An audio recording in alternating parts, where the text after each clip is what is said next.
నమస్తే friends, welcome back to Ratna life style. ముందుగా ఈరోజు రెసిపీ ఏంటో చూద్దామండి. హారతి ఎలా ప్రిపేర్ చేయాలో చూద్దాం. బెల్లం హారతి. ముందుగా స్టవ్ మీద బాణీ పెట్టుకుని 2 లోటాల పిండికి లోటాల నీళ్ళు వేసుకోవాలి. దాంతో 2 పిండి అయితే 1.5 నీళ్ళు పోసుకుని టేస్ట్ కోసం ఒక 1/2 టీ స్పూన్ సాల్ట్, ఒక చిన్న బెల్లం ముక్క వేసుకోవాలి. నీళ్ళు బాగా మరిగిన తర్వాత, ఇది కరిగిపోయాక నీళ్ళు బాగా మరిగిన తర్వాత పిండి ఉడకబెట్టుకోవడం అనమాట. పిండి ఎలా ఉడకబెట్టాలో చూపిస్తాము.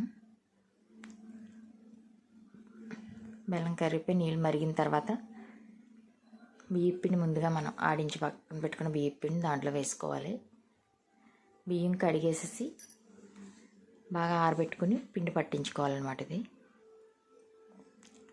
నేను వేసేది 1/2 కిలో పిండి అనమాట. ఇది పిండి అంతా వేసేసి బాగా కలుపుకొని ఉండలు కట్టకుండా కలుపుకోవాలి. పక్కా నేను చెప్పే కొలతలతో చేస్తే ఎంతో టేస్టీగా రుచిగా ఉండే బెల్లం తాలికలు రెడీ అయిపోతాయి ఫ్రెండ్స్. పిండి అంతా ఇలా కలిపేసుకున్న తర్వాత ఒక 10 నిమిషాలు బాగా ఉడకనివ్వాలి. 10 నిమిషాలు బాగా ఉక్కిన తర్వాత పిండి దించేసుకుని కిందకి చల్లారబెట్టుకుని అంతా ఒక ఉండలా చేసుకుని వేరే ప్లేట్లో పెట్టుకోవాలి. తర్వాత పాకానికి ప్రిపేర్ చేసి పక్కన పెట్టుకోవాలన్నమాట. ఒక గిన్నెని తీసుకుని దాంట్లో మన 1/2 కేజీ పిండికి నేను చెప్పే కొలతలో 1.5 కేజీ బెల్లం వేసాను అనమాట. నేను పాకానికి 1.5 కేజీ బెల్లం, ఒక చెక్క కొబ్బరికాయ చిన్న ముక్కలు, ఒక 100 గ్రాములు పచ్చి శనగపప్పు నానబెట్టుకుని ఒక 2 గంటల సేపు లైట్గా ఉడకనివ్వాలి. ఒక 2 పొంగులు వచ్చి ఒక 10 నిమిషాలు ఉడికిన తర్వాత శనగపప్పు పక్క దించేసి పెట్టుకోవాలన్నమాట. బెల్లంలో పాకానికి మనం నీళ్ళు మనకి నానబెట్టి పక్కన పెట్టుకుని శనగపప్పు దీన్ని కూడా ఒకసారి ఉడకబెట్టుకోవాలి. ముందుగా ఉడకబెట్టుకున్న పిండి అంతా ముద్దను చేసుకునేలాగా మనకు కావాల్సిన సైజులో తాలికలు చేసుకోవాలి. మనం 1.5 కేజీ బెల్లం వేసాం అనమాట. 1/2 కిలో పిండికి 1.5 కేజీ బెల్లం వేసాం. నీళ్ళేమో 5 లోటాలు వేసాం. నీళ్ళు అంటే గట్టిగా ఉంటే బాగోదు, కొంచెం పలుచగా ఉంటేనే బాగుంటుంది అన్నమాట.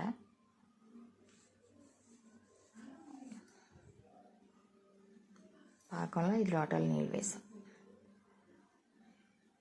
అంతా వండ చేసుకుని ఇలా పొడిపిండి కొంచెం కొంచెంగా వేసుకుని మనకు కావాల్సిన సైజులో తాలికలు ప్రిపేర్ చేసుకోవాలి. ఇలా చేసుకుంటే టేస్ట్ చాలా బాగుంటుంది ఫ్రెండ్స్. మనకి ఎక్కువగా తొలి ఏకాదశికి, వినాయక చవితికి చేసుకుంటాం కనుక మనం ఎంతో సింపుల్గా టేస్టీగా చాలా బాగుంటుంది.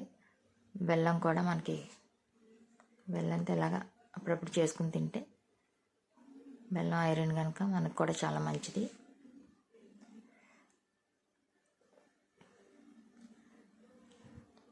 అన్నీ మొత్తం ఇలా ప్రిపేర్ చేసుకుని పక్కన పెట్టేసుకోవాలి. తాలికలన్నీ చిన్న చిన్న ఉండ్రాల కింద కూడా చేసుకోవచ్చు. ఇవి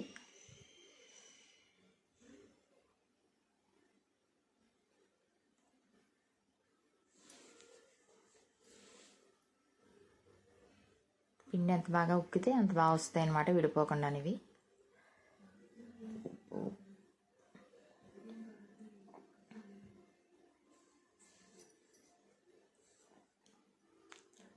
తాలికలని మొత్తం అలా ప్రిపేర్ చేసుకుని చిన్న చిన్న ఉండ్రాల కింద కూడా చిన్నవి చేసుకున్నాం. పిల్లలు అయితే తిన్నందుకు ఇష్టపడతారు. ఇలాగా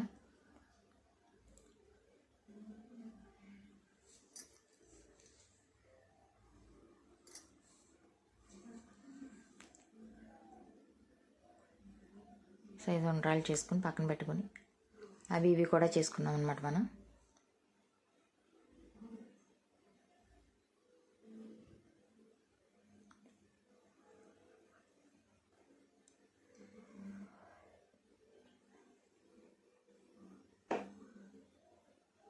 మొత్తం అన్నీ ఇలా ప్రిపేర్ చేసేసుకుని పక్కన పెట్టుకుని స్టవ్ మీద ఆల్రెడీ పాకం పెట్టుకున్నాం కనుక అది బాగా మరిగిన తర్వాత దాంట్లో మనం ముందుగా నానబెట్టి పక్కన పెట్టుకున్న శనగపప్పు ఒకసారి ఉడకబెట్టుకుని ఒక 2 పొంగులు వచ్చాక 10 నిమిషాలు ఉడికిన తర్వాత ఈ శనగపప్పు కూడా మనం పాకంలో వేసేసుకోవాలి.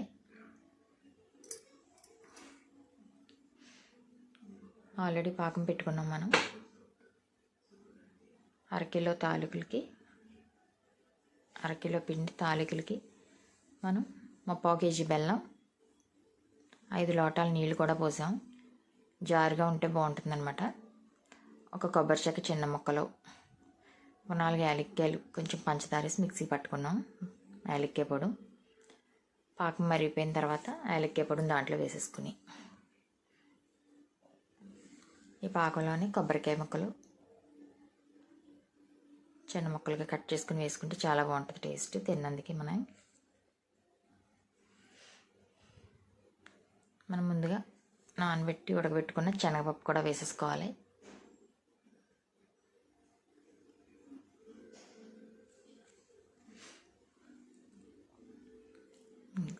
పాకం బాగా మరిగిందనమాట.